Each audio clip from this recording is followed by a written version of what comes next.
Պարոն Կարապետյան, երեք դուք խնդրահարույց համարեցիք պարոն Ղազարյանի բառամթերքը, հետո ասացիք կքննարկենք, որոշում կկայացնենք եւ կհայտենք, եւ այսօր կարծեք թե ճիշտ ենք հասկանում, որ փոխել եք ձեր դիրքորոշումը եւ այլևս պարոն Ղազարյանի ասածը խնդրահարույց չեք համարում, տեղի ունեցավ այդ քննարկումը թե ոչ։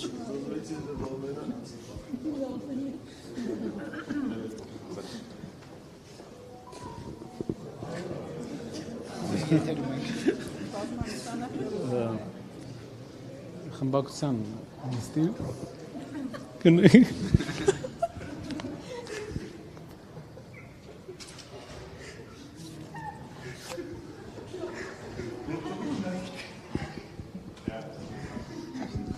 որպես մեր հայրենակիցների իմանա Ղազարյանը անցավ նոր մի հատ բան ասեց ներողություն եմ խնդրում ներողություն եմ խնդրում մեր խմբակցության նիստի ժամանակ մենք քննարկել ենք եւ նաեւ եղել է որոշում խմբակցության ներսում որոշում որը բաժանված է երկու մասի խմբակցության մեջ որոշման եւ նաեւ այն պատասխանը որ մենք պետք է տանք եւ այդ պատասխանը տրվել է շնորհակալ եմ այսինքն ներողություն չի խնդրելու Այսպես մտածել եք, որ ավելի քպականների թիրախում է հայտնվում Էդգար Ղազարյանը այդ վերջնամասում նստելուց տարել եք ավելի հետ, ինչով է պայմանավորվում։ Դա քարտուղարին հարցրեք, իր որոշումներն Կարապետյան, բայց ձեր առավոտյան ճեպազեցի ժամանակ նշեցիք, որ հետաքրքիր է այսօր լինելու, եւ ձեր ելույթի վերաբերյալ հետաքրքրությունը այդտեղ որն էր։ Ասեմ Սիրելի հայրենակիցներ, ելույթը թվերը շատ կարևոր թվեր էին։ Ուրեմն Հայաստանի տնտեսական ամբողջ աճը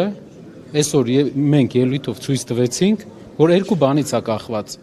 Պետական պարտքից, որը 2.5 տրիլիոն է եղել, եւ մարդկանց վարկերից, որը էլի 2.5 տրիլիոնի կարգի է եղել։ Այսինքն 5 տրիլիոն աճ է ունեցել մեր երկիրը Փաշինյանի կառավարության շրջանում, որից 2.5-ը պետական պարտքն է, 2.5-ը ժողովրդի վարկերն են նոր, աճը վարկերի։ Սա ամենակարևոր բանն է։ Իհարկե, մարդկանց հետաքրքրությունների առումով հնարավոր է երբեմն այդ էքստրեմը ավելի գրավի, բայց դուք մի բան նկատեք, տնտեսությունը առանց վարկերի գրեթե չի աճել 8 տարում։ Իսկ դա գիտեք ինչ է նշանակում։ Վարկերը մի հատ հատկություն ունեն, որ իրենց պետք է հետո փակես։ Մենք գտնվում ենք տնտեսության, պղինձը թանկ է, Հայաստանից պղինձ ենք արտանում, Ռուսաստանից ռուս-ուկրաինական պատերազմի արդյունքում գումարներ է գալիս։ Դեռ լավ վիճակ է, քանի որ երկու լավ բան է տեղի ունեցել, կարելի է ասել, ու վատ հումանիտար առումով, տնտեսական առումով ռուս-ուկրաինական պատերազմի հարցը, տնտեսական էֆեկտը դրական է, հումանիտար առումով կատաստրոֆիկ, եւ երկրորդը պղնձի գինը պատմական ռեկորդներ է խփում։ Բայց մեր երկիրը շարունակում է պարտք վերցնել, ու գրեթե ամբողջ աճը էս ինչ տեսնում ենք, ժողովուրդ, ինչ տեսնում ենք։ Վարկա, կեսը ժողովրդի, կեսը պետության, չկա տակը գյուղատնտեսությունը անկում է ապրում։ Դուք դեռ շարունակում եք պարոն Ղազարյանի հայտարարությունը խնդրահարույց համարել թե ոչ։ Մենք ներկայացրեցինք մեր մոտեցումը, կարծում եմ մեր մոտեցումով ամեն ինչ ասված է։ Կարողություն էլ երեխեք։ Պարոն Կարապետյան, Ո՞րց մնա այդպիսի բառեր կիրառելուց, պարոն Ղազարյան։ Բառացի չեք ասում, պարոն։ Խնդրի թե ոչ պարոն Ղազարյան։ Մենք արդեն տեսանք, այն ինչ տեսանք, շնորհակալ եմ։ Մագնուս խմում եք ազգային ժողովի նիստերին գալուց առաջ։ Ես չէ, բայց գործընկերներ ունեմ, որ այո։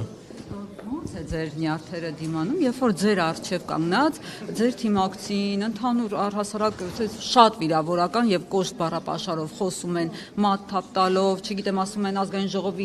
ժողովից դուրս կշպրտենք, էվակուացնենք, սադրիչ, էլ ինչ ասես ասում են։ Ես հասկանում եմ, որ հիշում եմ, թե ում համար եմ այստեղ։ Հիշում եմ, որ իմ ժողովրդի, այսինքն մեր հասարակության այս ամբողջ ընթացքում անցած տարվա ինչքան գյուղեր ենք եղել, ինչքան մարդկանց հետ ենք շփվել, ինչ պատասխանատվություն ունեմ ես այդ մարդկանց առաջ 100,000-ների ու հիշում եմ, որ այս պահը ոչ աշխատանքից խոսալու պահա, այդ մարդկանց օգուտ չի իմ ժամանակը, որ իրանք ինձ գործուղել են այստեղ, ու հասկանում եմ, որ առաջնահերթությունը մարդկանց կյանքի վրա ազդեցությունն է, գեր առաջնահերթությունը փոփոխության արդյունքում, որովհետև բազմաթիվ են խնդիրները։ Իսկ ընդհանուր առաջնահերթությունը Հասկանաց, ձեր արհամարյանքը լռությունը սխալ չեն հասկանամ։ մեր հասարակությունը կարա վստահ լինի, եթե անձնական ոչ մեր հասարակության կողմից գործուղված այստեղ մարդ լինեինք մենք, այդ վստահությունը չստացած լինեինք, անձնական խնդիրները լուծելը չեմ կարծում, որ մարդ կկասկածի, որ շատ հեշտ կարող եմ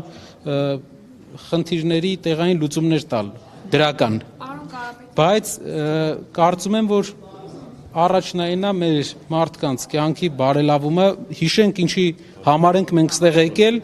ու լուրջ վերաբերվենք մեր աշխատանքին, լուրջ վերաբերվենք ինչի համար ենք ստեղ։ Գիտեմ թվերը ձեզ հետաքրքիր չի, բայց թվերը շատ վախենալու են։ Պարոն Ղազարյանի հետ կապված դուք որևէ մոտեցում կամ իր դիրքորոշումները, հայտարարությունները փոխելու կամ իրեն ինչ-որ հորդոր եղել է։ Արդեն նշեցի, կարծում եմ արդեն ինքը կներկայացնի, ինքը խնդրել է, որ այդ հարցով ինքը միայն ներկայացնի։ Պարոն Կարապետյան, երկու օր առաջ Են հանձնաժողովների ձեր առաջարկած տեխնացումներին դուք ունեք պլան B, պլան G, ինչ գործողություններ եք անում։ Կորոշենք։ Կարապետյան, երկու օր առաջ դուք երբ խոսեցիք ադրբեջանցիների մեղրի սահման այցելության վերաբերյալ էլեկտրասյուների տեղադրման հնարավորության մասին, երեք Փաշինյանը դրան անդրադարձավ եւ նշեց, որ սենսացիա եք դարձրել, բայց դրա վերաբերյալ օրինակ հայկական կողմը հաղորդագրություն է տարածել եւ ընդհանրապես դա նորմալ է։ Երկու երկրների համար նա նշեց Հայաստանի մասով, որ արևային կայաններ կան։ Առաջնային մենք ինֆորմացիան ստացանք ժողովրդից, ժողովուրդը ուժեղ Հայաստան կուսակցության Տարվա սեպտեմբերին է եղել։ ոնց որ այցելությունների պահեր կարող եք ճշտել ամեն Է եղել ձեր տեղեկություններով այս տարի եղել է։ ամիս առաջ ժողովուրդը ահազանգում էր ուժեղ Հայաստան կուսակցությանը եւ մտահոգություններ էր հայտնում, որ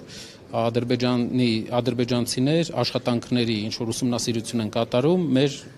հայրենիքի այդ հատվածում։ Վերջին հարցը թիմերի վերաբերյալ, քանի որ դուք նշել եք, որ առաջադրելու եք տեխնացուներ, դուք արդեն որոշում ունեք, որ համայնքում Գյումրիում, Արթիկում, Աբովյանում դուք արդեն որոշել եք տեխնացուներ։ Մի քանի համայնքում ունենք, մի քանի համայնքում դեռ որոշումների փուլումը կներկայացնենք ընթացքում, որպեսզի վերջնական հենց ներկայացնելու ժամանակ բոլորին Գյումրիում ներկայացնելու կներկայացնենք։